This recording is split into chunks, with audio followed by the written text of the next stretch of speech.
Hi folks, Canadian Prepper here. Just wanted to talk a bit today about social dynamics and survival. As some of you may know, I'm currently in the midst of a 7-day expedition through the West Coast Trail, which is my rendition of a bug out. Pretty much you have all these survival aspects minus the everybody trying to kill you and get your stuff aspects, although I'm starting to learn that is a possibility in this scenario as well. That's not what I want to talk about today, though. I want to talk a bit about, getting back to the idea of community and team players and preppers not being team players. And unfortunately, I've had this confirmed. We're now in day 3 of the trip, and already one member of our party has become emotionally unstable.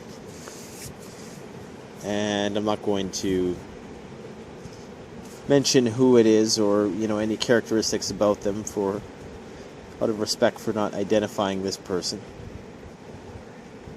But all I can say is that you really don't know people until you're put in a difficult situation with people. And if there's anything in your gut that is advising you to perhaps think twice about including someone in your party, if you feel as though you're trying to push that person into doing so, I would reconsider and reevaluate that idea. Because what I've come to find is that if a person is not 100% committed and fully engaged in survival preparedness, for instance, in this trip, it would be just committed to the task of going out and doing the 7-day expedition. If a person is not 100% committed, don't expect them to be 100% prepared, and don't rely on them to be able to keep it together when things go badly. And not even badly, just, I talked a bit about how the straw that breaks the camel's back, it's not the big things that drive people crazy, it's the lots of little things. And some people just cannot handle that. And the personalities of the people who you're planning on bugging out with, even some of the people you see on YouTube, be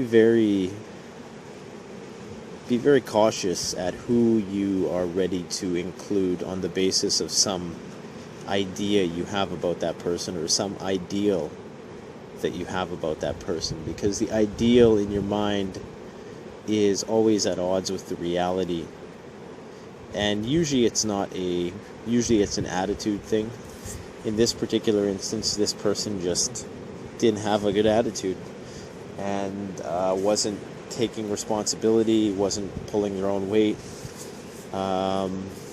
Good person deep down, but just failed to prepare, and upon doing so became emotionally hostile towards, we'll just say, members of the group. And so we gave that person an ultimatum that either they get themselves under control and they control their shit, or they go their own way, and they chose to go their own way. So that was that. And that was that. Regardless, I think this person is going to struggle, unfortunately, because they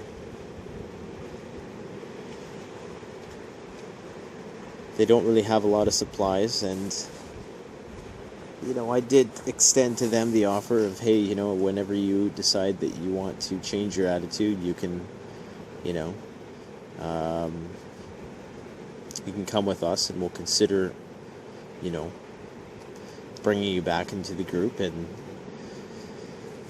and it wasn't necessarily a leadership move on my part at all. I made it very clear to this person that, there is no leaders, that I'm doing my thing, that they're doing their thing. But at the end of the day, disrespect and things of that nature will not be tolerated. So be very careful at who you plan on bringing into your group, and if possible, test them beforehand, because they may well lead to your demise on some level. They may well make the situation much, much worse than it already is.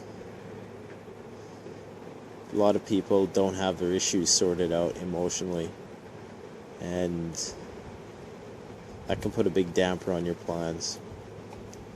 So let me know what you guys think about this. Don't forget to like, comment, subscribe. The tide's coming in here, so gotta move pretty soon. But take care. Canadian Prepper out.